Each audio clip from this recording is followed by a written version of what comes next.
Aloha and welcome to another teaching tip from BYU Hawaii Center for Learning and Teaching. Today we're going to talk about some essentials for getting your course up for fall 2020. So the university's decided to go online and our students deserve our very best efforts for our teaching and their learning in fall 2020.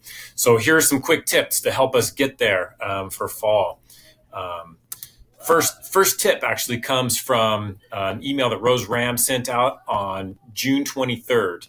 And that email was titled Guidance on Textbooks and Other Learning Materials for Remote Semester in Fall 2020. Now, she said two important things in that email that you got to pay attention to here. The first thing is that your textbook submission, this is actually number 2 on my list, but your textbook submission is due by July 4th. Should be able to remember that date, right? July 4th. According to federal guidelines, you have to have your textbook selection published 60 days ahead of the course start date. So that's coming up fast, July 4th.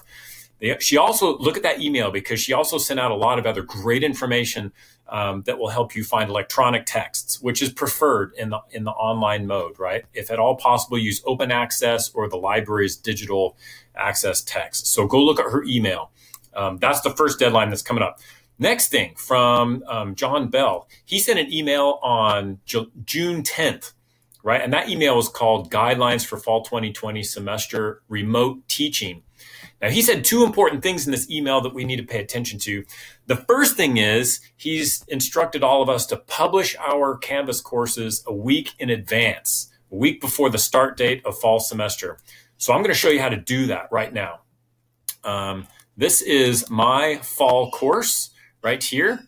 One of the classes I'm going to be teaching in the fall. You need to come down here on this left-hand menu down here. Let's come to settings down here all the way on the bottom. Click on settings and then scroll down on this course details tab right there. You scroll down and right here it says starts. That's the date you got to change. Okay, John's asking us to change this date right here. And you come back a month to August, and it's got to be August 26th or earlier if you want, right? But August 26th is what he's asked us to set our course start dates to. So you change that. And then while we're here on this page, I'm going to add one more thing. I've said this in a previous video. You can go look at the video for more details if you want, but it is absolutely critical to provide our students with as much English input as we can, especially when they're not living in immersion kinds of environments right now. So my advice is look at this right here and you click the language to US English, or you can pick Australian, Canadian, UK, whatever you want, but click it to English. If you don't do that, then it allows the user to choose, and a lot of students will switch Canvas so it's completely in their native language.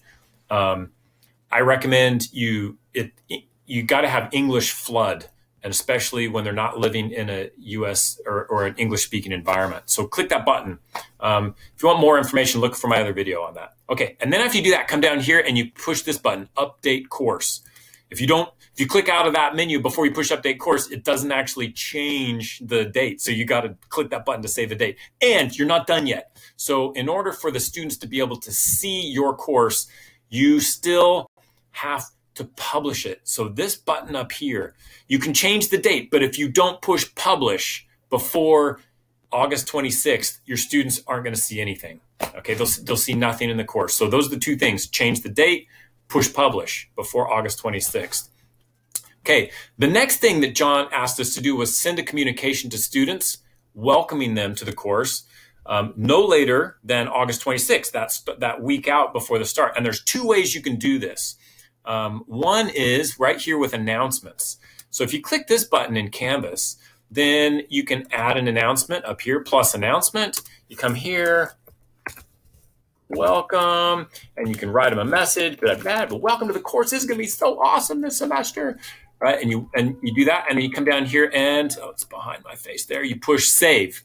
As soon as you push save, it will post the announcement, and it will post it in the course so that everybody can see it, and it will send it, most likely it will send it, as long as their settings are right, it will send it to your students. So that's one option. Another option is to come here to the inbox down here on the far left and click on that. If you've never used this before, this is a really helpful feature in Canvas. Up here at the top, compose a new message, you click on that, and then you can select a course, and mine's not set up yet, so it's going to take a little bit of time here. But you select your course that you want to send the message to, and then you come here and you click students, and then you send them a subject, you write them a message, and you push send. And when you push send, it's just like an email. It sends it right to their email box. So they've got, so they can get the message.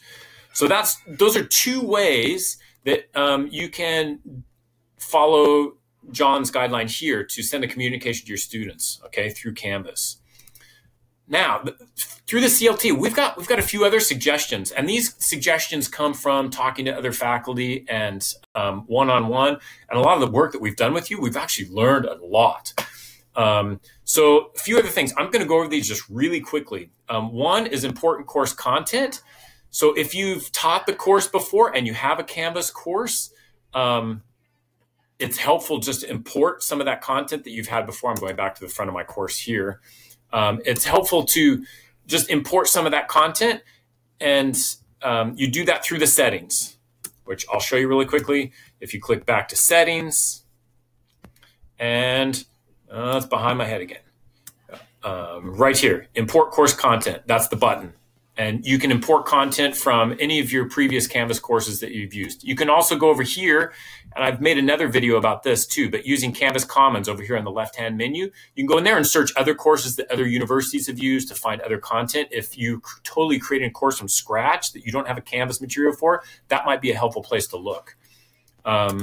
So another tip from the CLT is to create a weighted course grading scheme. Now, a lot of people on campus are using simple gross point system, right? So the course is worth 1,736 total points, or it's worth 952 points or something like that, right?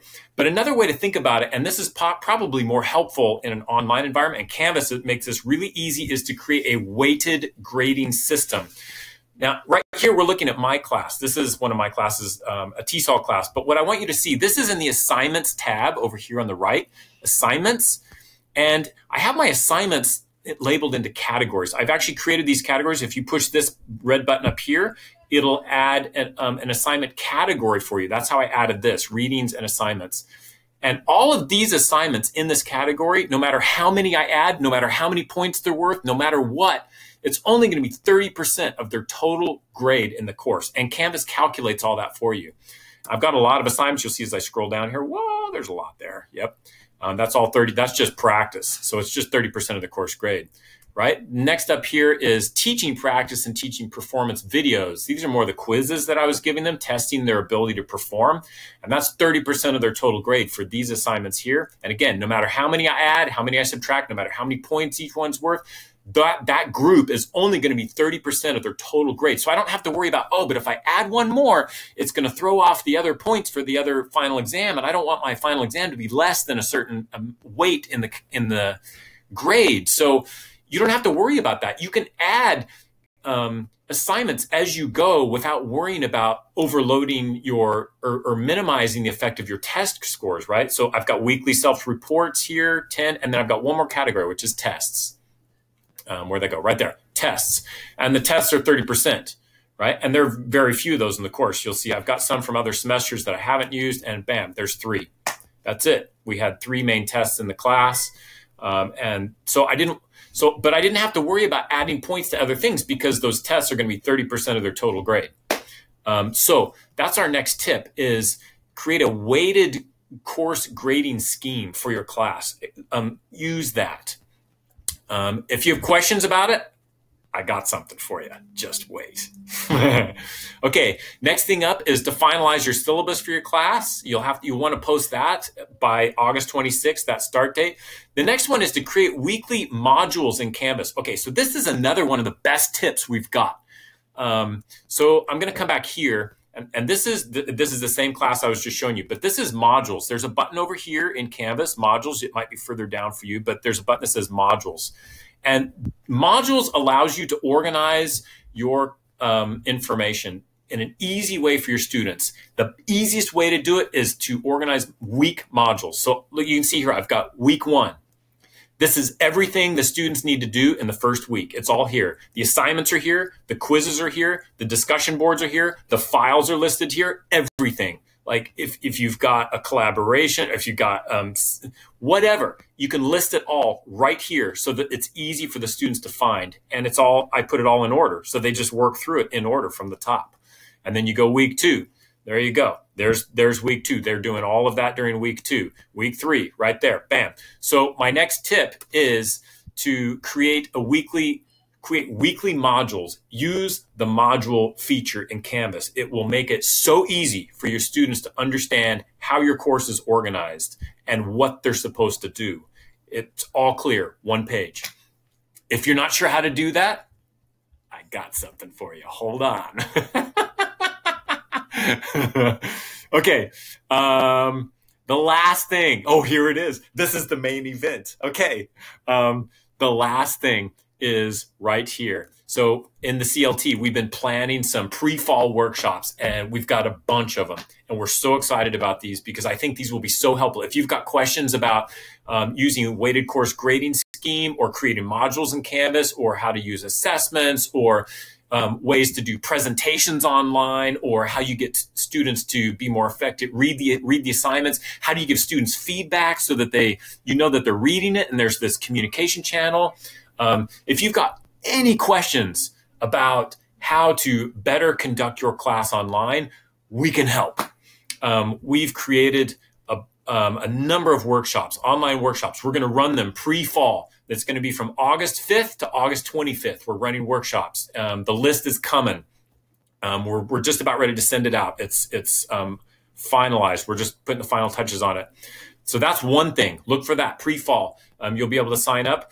The second thing is we are in the process of finding a great book about teaching online that will be great tips, information for you, and we're going to give that book away. That's going to be our kickoff event. You can come pick it up at the Center for Learning and Teaching on campus between August 4th and August 6th. More information about that to come, but we're going to get you a book, something to help you figure out how to teach your class better. And the last thing is one-on-one consultations. So if you have a problem that you're trying to work out and you just need somebody to ask some questions and see if you can pick their brain, give us a call. Center for Learning and Teaching, we would love to help. One-on-one, we will look at your course. We will answer your questions. We will help give you ideas. We are here to be a resource for you. So that's the pitch. I just want to show you one last thing here. This is the beginning of our document here for our fall 2020 preparation online workshops. So as a little more information is coming, but as just a little bit of a teaser to that, in order to register for those, if you have information or if you feel like you missed the information, Ari Sorensen is our contact for that. She's our administrative assistant, does a great job. Email her. Her email address is ari.sorensen. That's AURIE.Sorensen, SORENSEN at BYUH.edu. Email her and she can get you any information you need. We would love to help. I hope this gives you some forward-thinking ideas about preparing for the fall. It's going to be a great semester. I'm bummed that we're not face-to-face. I love face-to-face. But I am so excited about the opportunities to actually improve my teaching and become a better teacher. And I am so excited to help my students to have a great experience online.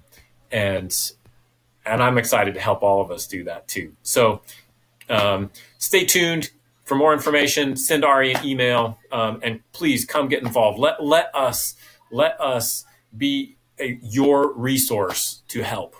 Aloha and happy teaching.